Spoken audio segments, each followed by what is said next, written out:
কোনো এক শুভাকাঙ্ক্ষী আজকে আমাকে কমেন্টস করছেন, ম্যাডাম, অবৈধ যৌন মিলন করলে কি মেয়েদের যোনিপথ লুজ হয়ে যায়? ধন্যবাদ ভাইয়া সুন্দর একটা কমেন্টস করার জন্য। দেশের এবং প্রবাসের ভাই বোনদের প্রতি সালাম। আসসালামু আলাইকুম। আমি প্রভাষক ডাক্তার রিক্তা পারভিন, হোমিওপ্যাথি এবং আয়ুর্বেদিক চিকিৎসক। অনেকেই কিন্তু এই প্রশ্নটা করে থাকেন।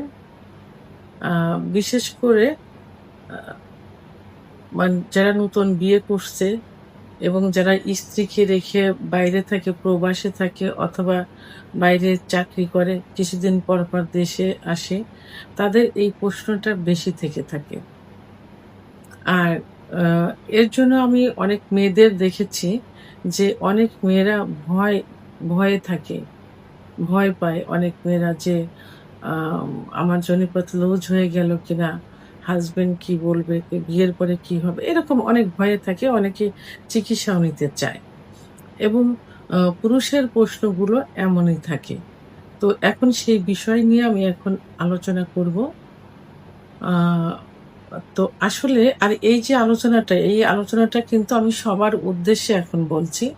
বিশেষ করে যারা তার স্ত্রীকে রেখে বাইরে থাকে আ এবং যারা নতুন বিয়ে করে মানে স্ত্রীর যোনিপথ আ লুজ পাচ্ছে, এই জাতীয় আ ভাইদের উদ্দেশ্যে আমি এই আজকের আমার এই ভিডিওটি করা এবং যে বোনেরা আ ভয়ে থাকে তাদের উদ্দেশ্যে আমার এই ভিডিওটি করা। নিশ্চয়ই এটা শোনার পর, জানার পর আপনারা সচেতন হবেন। আপনাদের ভুল ধারণাটা ভেঙে যাবে।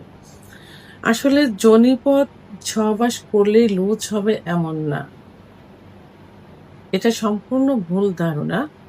আমি আজ মেডিকেল আ আ কোণ থেকে আমি কিছু কথা আজকে বলব এ বিষয়ে। এটা জানা সেটা হলো মেয়েদের যেসব কারণে যোনিপথ লুজ হয়। আবার অনেকে বলে যে বাসর ঘরে যে রক্ত বের হয়নি। তা ১ম এ আমি যেটা বলব সেটা হলো যে, যেসব মেয়েদের মানে যৌবনের শুরুতে অর্থাৎ মাসিক শুরু হবার কিছুদিন পরেই ১৩, ১৪, ১৫ বছর বয়সে বিয়ে হয়।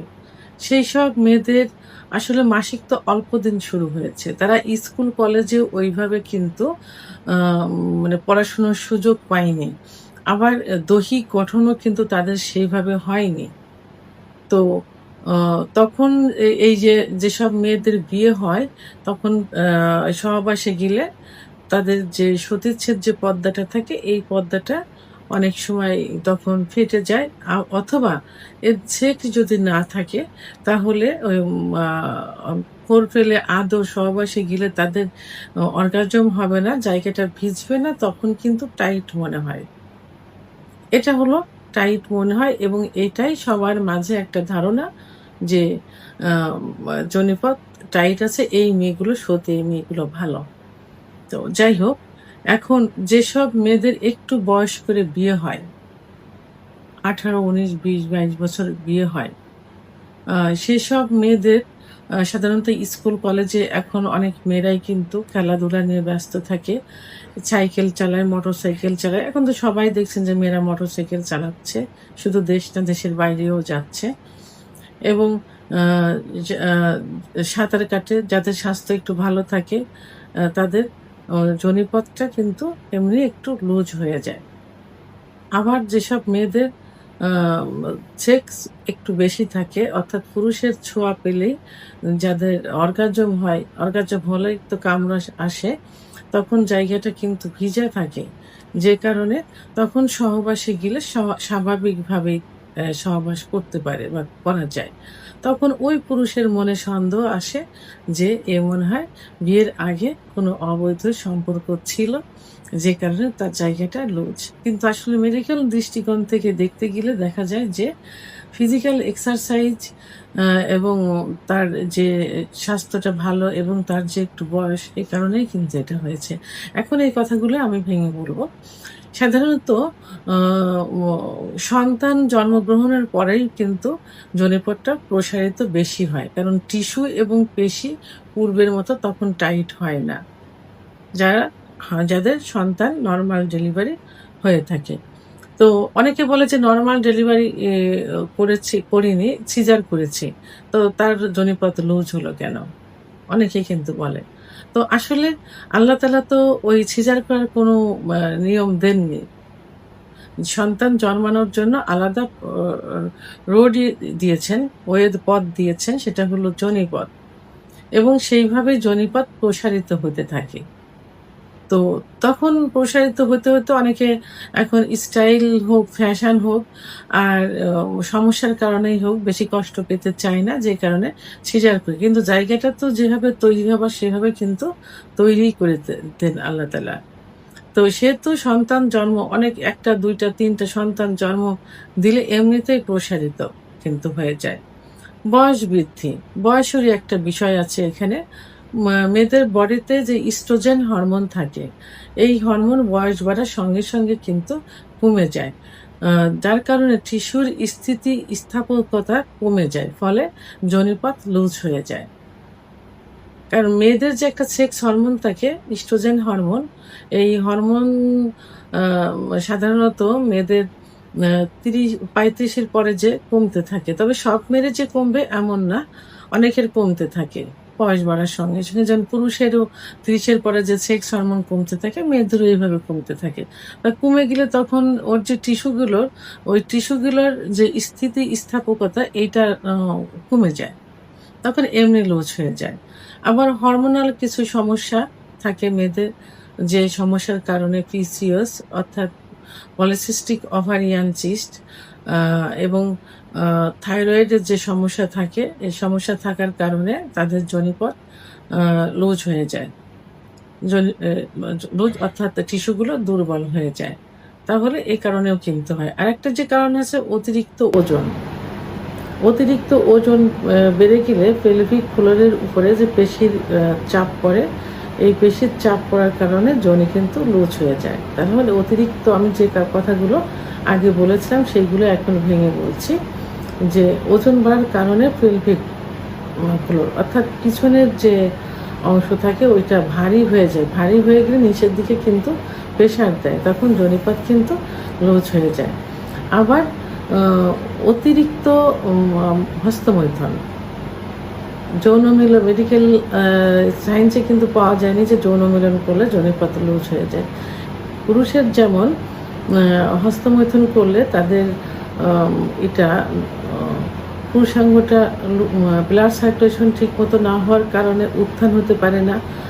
তো ঢিলা, ঢিলা থাকে, ভিতরে করতে সমস্যা হয়। অনেকের সহবাস একেবারে বন্ধই হয়ে যায়। তো ঠিক সেরকম মেয়েরাও কিন্তু হস্তমৈথুন করে থাকে। অর্থাৎ হাত দিয়ে মৈথুন করে বীর্যপাত ঘটিয়ে থাকে।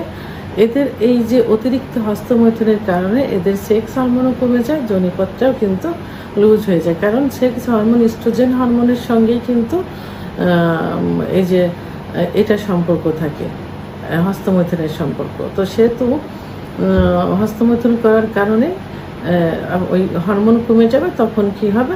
যোনিপথটা লুজ হয়ে যাবে।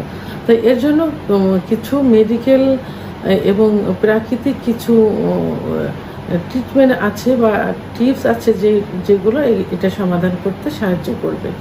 এর জন্য কি করতে হবে? কেগেল এক্সারসাইজ করতে হবে। কেগেল এক্সারসাইজ পেলভিক ফ্লোর পেশি শক্তিশালী হয়।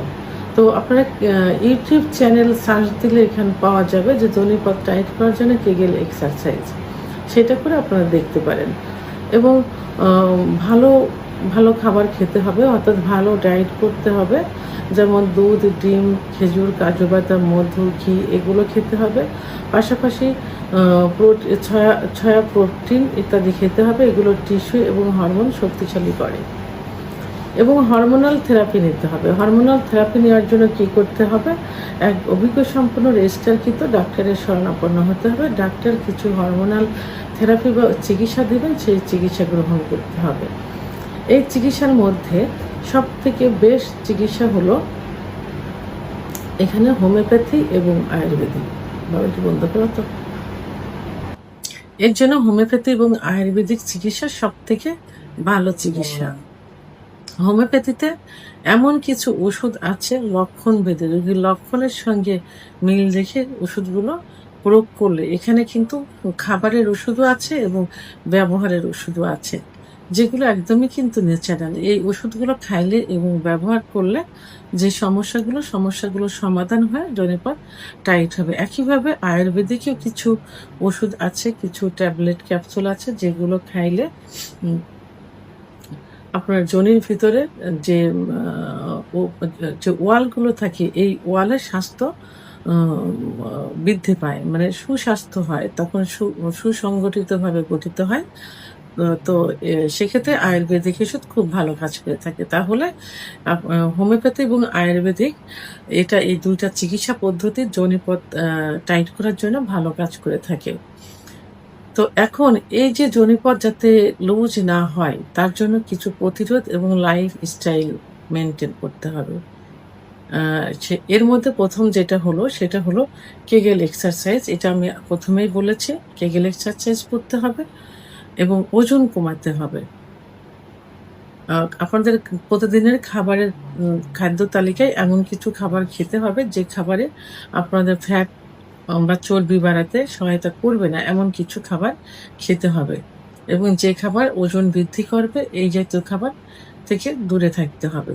তাহলে ওজন কমাতে হবে। আর পর্যাপ্ত পরিমাণ ঘুমোতে হবে এবং মানসিক চাপ থেকে দূরে থাকতে হবে। ঘুমটা পর্যাপ্ত পরিমাণ দিতে হবে। তো কমপক্ষে ৭ থেকে ৮ ঘন্টা ঘুমাতে হবে এবং দুশ্চিন্তা মুক্ত থাকতে হবে, রিল্যাক্সে থাকতে হবে। ধূমপান এবং মদ্যপান থেকে দূরে থাকতে হবে এবং ভুয়া কিছু ইনজেকশন এবং বিপজ্জনক কিছু আ চিকিৎসা আছে। এই চিকিৎসা থেকে দূরে থাকতে হবে। কিছু আম ই ও ওষুধ যেগুলো YouTube চ্যানেলে অথবা বিভিন্ন পেজে দেখা যাচ্ছে হাতে করে কিছু আ ওষুধ নিয়ে কথা বলে, এমনভাবে বলে যে এই ওষুধ খেলে যোনি আ সুস্থ সবল হবে, টাইট হবে। কিছু ইনজেকশন, এই বিপজ্জনক ইনজেকশন থেকে দূরে থাকতে হবে, ওষুধ থেকে দূরে থাকতে হবে। সর্বশেষ এটাই বলব, এটা কোনো লজ্জার বিষয় না। এটা স্বামী-স্ত্রীর আ সুখের একটা বিষয় এবং স্বামী-স্ত্রীর সমঝোতার একটা বিষয়। স্বামীকে বুঝতে হবে যে স্ত্রীর যোনিপথ কেন লুজ হচ্ছে। যারা প্রবাসে থাকেন, যেসব ভাইয়েরা দূরে থাকেন, তারা ভালো করে ভিডিওটা একটু মনোযোগ দিয়ে শুনবেন। তাহলে বুঝতে পারবেন যে স্ত্রীর যোনিপথ কেন লুজ হয়ে যায়। অযথা সন্দেহ করা যাবে না। আর মা, ভাই, বোনদের উদ্দেশ্যে বলব, আপনারা রিল্যাক্সে থাকুন। আপনার হাসব্যান্ডকে বোঝানোর চেষ্টা করুন। আর লাইফস্টাইল চেঞ্জ করুন। খাবারের ভিতরে কিছু নিয়ম মেপে চলুন। দেখবেন ইনশাআল্লাহ আপনারা অ আ এই সমস্যা থেকে দূরে থাকতে পারবেন। স্বামী-স্ত্রীর সম্পর্ক ভালো হবে। তারপরেও সমস্যা হলে আপনারা অবশ্যই একজন অভিজ্ঞ সম্পন্ন রেজিস্টারকৃত হোমিওপ্যাথি আয়ুর্বেদিক ডাক্তারের শরণাপন্ন হতে পারেন। সেক্ষেত্রে আমার চিকিৎসার প্রয়োজন হলে ভিডিওর স্ক্রিনে আমার নাম্বার দেওয়া আছে। আমার সঙ্গে যোগাযোগ করুন। ইনশাআল্লাহ ভালো একটা চিকিৎসা দেওয়ার চেষ্টা করব। ভিডিওটি সম্পর্কে যদি কোনো মতামত থেকে থাকে অবশ্যই কমেন্টসের মাধ্যমে জানাবেন।